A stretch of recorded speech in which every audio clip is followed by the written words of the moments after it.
விஜய்க்கு தன் யோசனையும் கிடையாது, தெளிவான யோசனை உள்ளவனையும் வைத்துக் கொள்வது கிடையாது. நம்ம ஆட்சிக்கு வந்து நம்ம என்ன செய்ய போறோம்? இவருக்கு தான் கட்டிக்க பொம்பளை இல்லையே, நம்ம போய் கட்டிப்போம்னு பிஜேபி சீமானை சேர்த்துக் கொள்வது ஒரு வெட்டி சுமை. எங்களுக்கு எப்பவுமே தனிச்சு போட்டு இது எங்களுடைய நிலைப்பாடு. அதிமுக கூட்டணி பேசுகிறது, ஒரு 40-50 இடங்களை வாங்கிக் கொள்வோம், அடுத்த தடவை நாம் தனி கட்சி ஆவோம் என்று நினைக்காமல், முதல் 2.5 ஆண்டு நான் முதலமைச்சராக இருப்பது, 2வது 2.5 ஆண்டு நீ முதலமைச்சராக இருப்பது என்றால் எடப்பாடி இப்படி விளங்காத ஆட்களோடு பேசி என்ன செய்வது என்று சொல்லி சொல்லிவிட்டார். தமிழ்நாட்டில் இவர்களை எல்லாம் அவியலாக வைத்துக் கொண்டு ஆட்சி நடத்தவே முடியாது. விருப்பம் இல்ல அவருக்கு இந்த கூட்டணியில. விருப்பம் இல்லைன்னா வேற என்ன பண்ணி தொலைப்பது? கடைசியில கூட ஏதாவது கோக்கமாக நடந்தால் விஜய் இந்த பக்கம் சேர்ந்து மற்றவன் சேர்ந்து இது அந்து போனாலும் போகும். ஓராண்டுக்கு முன்னாடி வைக்க கூடாது கூட்டணி எல்லாம். இப்ப இது வலுக்கட்டாயப்படுத்தின ஒரு கூட்டணி மாதிரி தானே பார்க்க முடியுது. இங்க பாருங்க, கூட்டணி ஆட்சி கிடையாது என்று தெளிவாக சொல்வதற்கு ஒரு மன வலிமை வேண்டும். அப்புறம் என்ன, அதுல என்ன கட்டாயம் இருக்கு? 2026 சட்டமன்ற தேர்தலில் சீமான் விஜய் வந்து ஒரு மெயின் ரோல் பிளே பண்ணுவாங்க அப்படிங்கிற மாதிரி பார்க்கப்படுது. 2 பேரோட பங்கு எப்படி இருக்கும் நினைக்கிறீங்க? இந்த 8% ஓட்டு என்ன கதியானிச்சோ, விஜய் சாப்பிட்டது எவ்வளவு, இனிமே சீமானுக்கு வரப்போறது எவ்வளவு என்பது ஒரு பக்கம் இருக்கட்டும். அவனுக்கும் ஒரு பெரிய கொள்கை ஒன்றும் கிடையாது. யார சொல்றீங்க? சீமானுக்கும் பெரிய கொள்கை ஒன்றும் கிடையாது. இருக்கிறவர்கள் எல்லாம் பகையாக்கி வர வைத்திருப்பாடிவன் தமிழ் எல்லாம், அவன் தமிழ் எல்லாம் ஒரு பெரிய, இவர் மட்டும்தான் தனி தமிழன், அவன் எல்லாம் தமிழன் இல்லை. இந்த இளவு வேற பண்ணி வைத்திருக்கிறார். நெகட்டிவ் ஓட்டு வைத்திருக்கிறார் 2 பேர் தான். முஸ்லீமை ஒத்துக்கொள்ளாததனால் முஸ்லீம் என்னைக்கும் பிஜேபிக்கு நெகட்டிவ் ஓட்டு. அதே மாதிரி இந்த ரெட்டியார் அவர்கள் இவர்கள் எல்லாம் இந்த சீமானுக்கு நெகட்டிவ் ஓட்டு. சீமானை சேர்த்துக் கொள்வது ஒரு வெட்டி சுமை. தமிழ்நாட்டில் 1 கோடி பேர் 2 கோடி பேர் அவர் தமிழன் இல்லை என்று சொல்லிக் கொண்டிருக்கிறார். அதெல்லாம் 800 ஆண்டுகளாக தமிழ் தான் பேசுகிறான், தமிழ் தான் சிந்திக்கிறான். கனவில் அவனுக்கு வருகிற நடிகை கூட தமிழிலே தான் பேசுகிறார். விஜயால இந்த 26 தேர்தலில் என்ன அச்சீவ் பண்ண முடியும்? தனியாக ஒன்று உங்கள் லெஜண்ட் சரோனாவில் அக்ஷய திருதியை முன்னிட்டு தங்க நகைகளுக்கு பவுனுக்கு ரூபாய் 2000 தள்ளுபடி. ஏப்ரல் 22 முதல் மே 4 வரை. Periyar Maniamma Institute of Science and Technology, Tanjavur. AAA with specialization in electric vehicles and energy engineering. தேர்தலுக்கு 1 வருஷம் இருக்கையில அமித்ஷா வந்து அதிமுக கூட்டணியை உறுதி செஞ்சுட்டு போயிருக்காரு. இதுல எடப்பாடிக்கு விருப்பம் இல்ல, அவர் ஒரு மாதிரி ஆல்ட்ரேஷன்ல இருக்காரு அப்படிங்கிறாங்க. நீங்க எப்படி பாருங்க? அது உண்மைதான். உண்மையிலே விஜயோடு சேர வேண்டும் என்றுதான் அவர் விரும்பினார். சமய சார்பற்ற கூட்டணியாக இருக்கட்டும் என்று அவர் எதிர்பார்த்தார். அதனாலே தான் பிஜேபியை விட்டு வெளியே வந்தார். ஆனால் இந்த விஜய்க்கு தன் யோசனையும் கிடையாது, தெளிவான யோசனை உள்ளவனையும் வைத்துக் கொள்வது கிடையாது. 2 இதுக்கும் தன் யோசனை இல்லாததால் தெளிவான ஆலோசகர்களை வைத்திருக்க வேண்டும். அது தெளிவான ஆலோசனையும் வைத்திருக்க. பாமகவை ஒழித்து கட்டி விட்டு வந்த ஆள் அங்கே ஆலோசகராக இருக்கிறார். அந்த ஆள் வந்து இவர் என்ன விரும்புகிறாரோ அதற்கேற்ப சொல்லுகிறார். இவர் நம்ம முதலமைச்சராக வேண்டும் என்று விரும்புகிறார். விஜய் விரும்புகிறார். ஆகவே நீங்கள் கண்டிப்பாக 26 நீங்கள் தான் முதலமைச்சர் என்று திரும்ப அதற்கேற்ப அவர்கள் யோசனை சொல்லுகிறார்கள். இல்லாவிட்டாலும் அந்த ஆள் ஆராய்ந்து பார்த்து யோசனை சொல்ல தெரிந்த ஆள் இல்லை. பாமகவை ஒழித்து விட்டு வந்த ஆள் என்ன.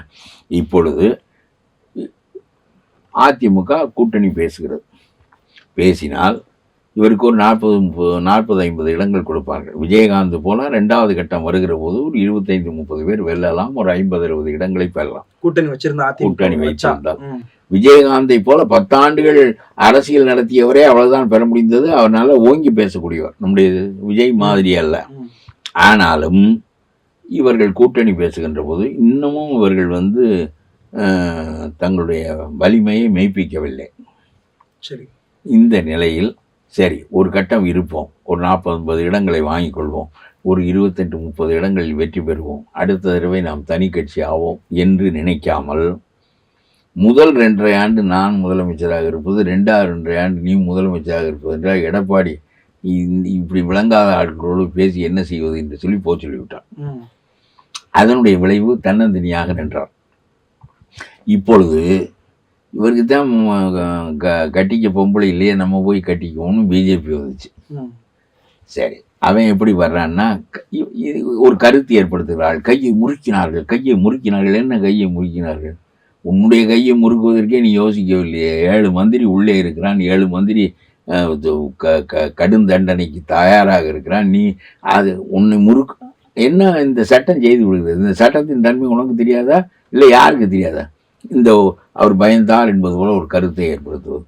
இவர் என்ன செய்தார் என்றால் டெல்லிக்கு போனார். போய்விட்டு தன்னுடைய நிபந்தனைகள் என்னவோ அதெல்லாம் சொல்லிவிட்டு வந்து விட்டார். ம். திரும்ப அமித்ஷா வருகிறார். இதற்கு நடுவில் வக்ஃபு சட்டத்தில் முஸ்லிம்களுக்கு ஆதரவாக அரசாங்கத்திற்கு எதிராக ஓட்டு போடுகிறார். ம். அது எனக்கு ரொம்ப எடப்பாடியிடம் பிடித்த செயல் அதுதான். ம். அதாவது ஒரு பக்கம் அமித்ஷாவோடு பேசிக்கொண்டே இன்னொரு பக்கம் எங்களுடைய கட்சியின் கொள்கைப்படி முஸ்லிம்களுக்கு இசைவாக வாக்களிக்கிறார். ம். வாக்களித்து விட்டு இங்கே வந்தார். வந்த பிறகு கூட்டணி பேசினார்கள், சேர்ந்து கொண்டார் என்பது வேறு. கூட்டணி ஆட்சி என்று சொன்னார்கள். இல்ல நான் தான் முதலில் இதை பற்றி பேசியவன். கூட்டணி ஆட்சி தமிழ்நாட்டுக்கு எடுபடாது, இவர்களோடு சேர்ந்து கூட்டணி வைத்தால் நீங்கள் வீணாக போய்விடுவீர்கள். ஆகவே தனியாகத்தான் நீங்கள் இருப்பீர்கள் என்று நான் நம்புகிறேன் என்று முதலில் பேசியதே நான் தான். ம். ஆனால் நான் பேசியதை வைத்து அவர்கள் சொல்கிறார்கள் என்று சொல்கிறேன், நான் பேசினேன் என்று சொல்கிறேன். எடப்பாடி இந்த ஒரு குழப்பம் இருக்கிறது என்று தெளிவாக வந்து நாங்கள் தனியாக ஆட்சி தான் அமைப்போம் என்று சொல்லிவிட்டார். தமிழ்நாட்டில் இவர்களை எல்லாம் அவியலாக வைத்துக் கொண்டு ஆட்சி நடத்தவே முடியாது. இல்ல இப்போ இது வலுக்கட்டாயப்படுத்தின ஒரு கூட்டணி மாதிரி தானே பார்க்க முடியுது. அப்படி ஒரு விமர்சனம் வருது இல்ல? தெளிவாக சொல்ல தெரியுமா? தெரிகிறதா இல்லையா? இல்ல நான் இங்க பாருங்க, கூட்டணி ஆட்சி கிடையாது என்று தெளிவாக சொல்வதற்கு ஒரு மன வலிமை வேண்டுமா? கண்டிப்பா. வேண்டாமா? அப்புறம் என்ன, அதுல என்ன கட்டாயம் இருக்கு? அது என்ன, ஆன் மை டேர்ம்ஸ் நீ யுவர் அலைனிங் வித் மீ, சரியா? Your aligning with me on my terms. Okay. அதான் நடந்திருக்கிறது. இல்ல அதுல விருப்பம் இல்ல அவருக்கு இந்த கூட்டணியில ஒரு மாதிரி முகத்துல விருப்பம் இல்லைன்னா ம். வேற என்ன பண்ணி தொலைப்பது ம். என்ன அப்படி என்பது போலத்தான் அவர் இருக்கிறார் என்று நான் நினைக்கிறேன். கடைசியில கூட ஏதாவது கோக்கமாக நடந்தால் விஜய் இந்த பக்கம் சேர்ந்து மற்றவன் சேர்ந்து இது அந்து போனாலும் போகும். இன்னும் ஓராண்டுக்கு முன்னாடி வைக்க கூடாது கூட்டணி எல்லாம். இந்த கூட்டணி முடிவு ஏன் இந்த தவறு. பிஜேபி வைத்தார்கள் என்றால், விட்டா அவனோட இந்த இவனும் ஒரு விவசாயம் இல்லாதவன், அவனும் இவன் போய் அவன்கிட்ட சேர்ந்துருவான், மறுபடியும் இவங்க 2 பேரும் கூட்டணி ஆகிட்டாங்கன்னா இந்த தேர்தலில் either BJP or Vijay will be isolated. இதுதான் அதில் இப்போ வந்து விஜய் ஐசோலேட் ஆகிருக்காரு. இவன் உள்ள வேகமாக நுழைஞ்சது, ஓராண்டுக்கு முன்னாடி நுழைஞ்சதனுடைய நோக்கம் இதான். இல்லைன்னா இவ்வளவு அவசரம் தேவையில்லை. நம்ம நாளைக்கு வரப்போகிற ரயிலுக்கு இன்னைக்கே மூட்டை முடிச்சோட உட்காந்துன்னு என்ன செய்ய போகிறோம்னு கேட்குறேன். நாளைக்கு வரப்போகிற ரயிலுக்கு அதனால இந்த கட்டாயத்தை பிஜேபி ஏற்படுத்தி கொண்டது அவர்களுடைய பாதுகாப்புக்கே தவிர இதில் நெறித்தார்கள் வளைத்தார்கள் என்பதெல்லாம் திமுக காரன் செய்கிற பித்தலாட்ட பிரச்சாரமே தவிர அதில் ஒன்றும் மறுப்பில்லை. 2வது இதுவும் கூட மாறும் என்பதுதான் என்னுடைய கருத்து. அதிமுக பாஜக இது வேண்டுமானால் மாறும், ஓராண்டுக்கு தாங்காது. இந்த அண்ணாமலை தலைவர் மாற்றி விட்டார்கள், நயினார் நாகேந்திரன். அந்த ஆள் பேச வேண்டியது தானே, இவர் சும்மா இருக்க முடியாது. போய் 80 இடம் நமக்கு வேண்டும், சும்மா கழகத்தை ஏற்படுத்தி விட்டு போகுது. உனக்கு என்ன 8% ஓட்டு இருக்கு, அப்புறம் சேர்ந்தவனுடைய ஓட்டெல்லாம் சேர்த்து நீ பேசாத. அவன் வருவான் வரமாட்டான், அவனுடைய இன்றைய நிலையில 2ஆ பிரிவான். தகப்பனும் மகனும் கூட பிரியலாம், அந்த கட்சி கூட தடுமாறலாம், அப்புறம் அவருடைய ஓட்டு சதவீதம் மாறலாம். இதெல்லாம் பேசாத நீ. அது பாராளுமன்றத்துக்கு நடந்த தேர்தல், அது மோடி வேண்டுமா வேண்டாமா என்பதற்கான தேர்தல். ஒரு வலிமையான தலைவர் இருக்கட்டும் என்று கொஞ்சம் ஓட்டுகள் கூட விழுந்திருக்கலாம். இப்பொழுது நீ 80 இடம் வேண்டும் என்று கேட்டால் என்ன அர்த்தம்? இது கெடுதல் பண்றதுக்கு செய்கின்ற வேலை. இந்த கூட்டணி வந்து தேர்தல் வரையில் இருக்காதுங்கிறீங்க? இல்ல இருக்காது என்பது என்னுடைய கருத்து இல்லை. எதுக்கு இந்த மாதிரி குழப்பங்கள்? நீ போகிற போது சும்மா போகாமல் 80 இடத்தை கேள் என்று சொல்லிவிட்டு போனால் இந்த கூட்டணி அது கால் ஊன்றுவதற்குள் அது மண்ணை கிளறுவது. இறுதி கேள்வியா? அது நல்ல போக்கு இல்லை.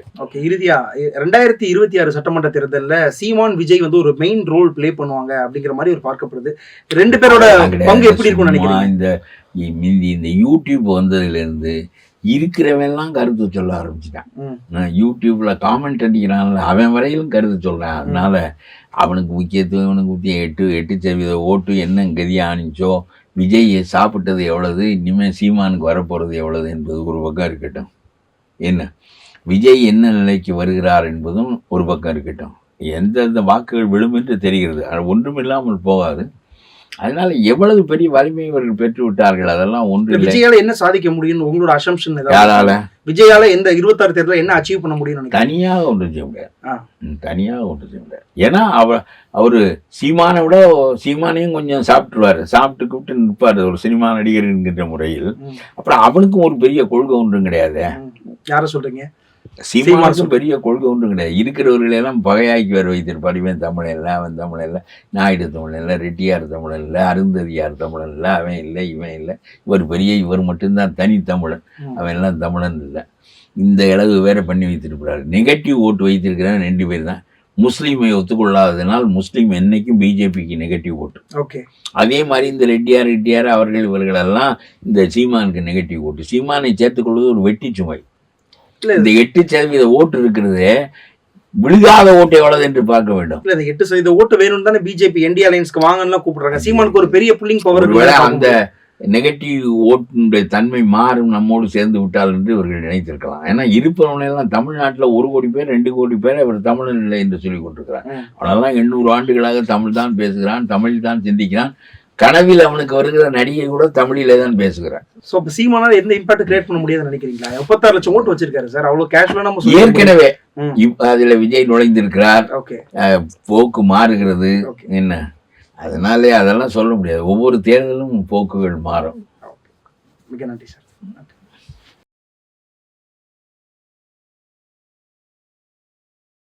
உங்கள் லெஜண்ட் சரோனாவில் அக்ஷய திருதியை முன்னிட்டு தங்க நகைகளுக்கு பவுனுக்கு ரூபாய் 2000 தள்ளுபடி. ஏப்ரல் 22 முதல் மே 4 வரை. Periyar Maniamma Institute of Science and Technology, Tanjavur. AAA with specialization in electric vehicles and energy engineering.